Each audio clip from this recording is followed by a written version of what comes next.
Hi friends, ఈరోజు video నేను మీతో ఎంతో టేస్టీగా ఉండే వంకాయ వేపుడు ఎలా తయారు చేసుకోవాలో ఇప్పుడు చూపిస్తానండి. ఈ రెసిపీని మీరు రైస్లోకే కాదు రోటీ చపాతీలోకి కూడా తీసుకోవచ్చు, బాగుంటుంది. ఈ రెసిపీ కోసం స్టవ్ ఆన్ చేసుకొని పాన్ పెట్టుకోండి. అందులో 2 టేబుల్ స్పూన్స్ ఆయిల్ యాడ్ చేసుకోవాలి. ఆయిల్ వేడెక్కిన తర్వాత 4-5 వెల్లుల్లి రెబ్బలు వేసుకోండి. అలాగే పోపు దినుసులు వేసుకోవాలి. మినప్పప్పు, శనగపప్పు, ఆవాలు, అలాగే జీలకర్రని వేసుకోండి. ఇప్పుడు పచ్చిమిరపకాయ ముక్కలు కూడా వేసుకొని ఫ్రై చేసుకోవాలి. ఇవి వేగిన తర్వాత సన్నగా కట్ చేసి పెట్టుకున్న ఉల్లిపాయ ముక్కలు వేసుకొని ఉల్లిపాయ ముక్కలు ట్రాన్స్పరెంట్ కలర్ వచ్చేదాకా ఫ్రై చేసుకోవాలి. ఇలా ఉల్లిపాయ ముక్కలు వేగిన తర్వాత కరివేపాకును వేసుకొని ఫ్రై చేసుకోండి.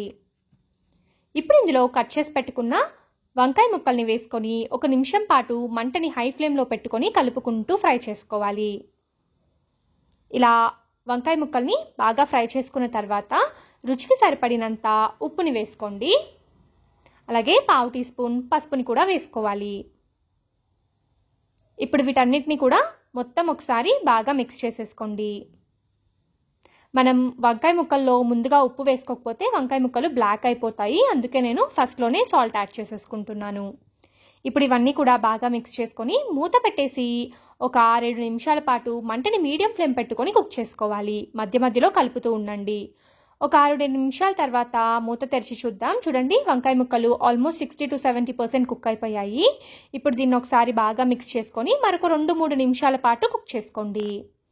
ఇలా ఒక 2-3 మినిట్స్ పాటు కుక్ చేసుకున్న తర్వాత ఇందులో 1 టీ స్పూన్ కారం వేసుకోండి.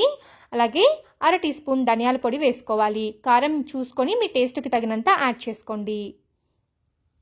ఇప్పుడు ఈ మసాలాలన్నీ కూడా వంకాయ ముక్కలకి పట్టేటట్టు మిక్స్ చేసుకుంటూ కలుపుకోవాలి. ఇలా కలుపుకున్న తర్వాత 1 నిమిషం పాటు కుక్ చేసుకోండి. అప్పుడు ఈ మసాలాలన్నీ కూడా వంకాయ ముక్కలకి పట్టి టేస్ట్ చాలా బాగుంటుంది. 1 నిమిషం పాటు కుక్ చేసుకున్న తర్వాత స్టవ్ ఆఫ్ చేసుకొని సర్వ్ చేసుకోవడమే. అంతే, టేస్టీ అయిన వంకాయ ఫ్రై రెడీ.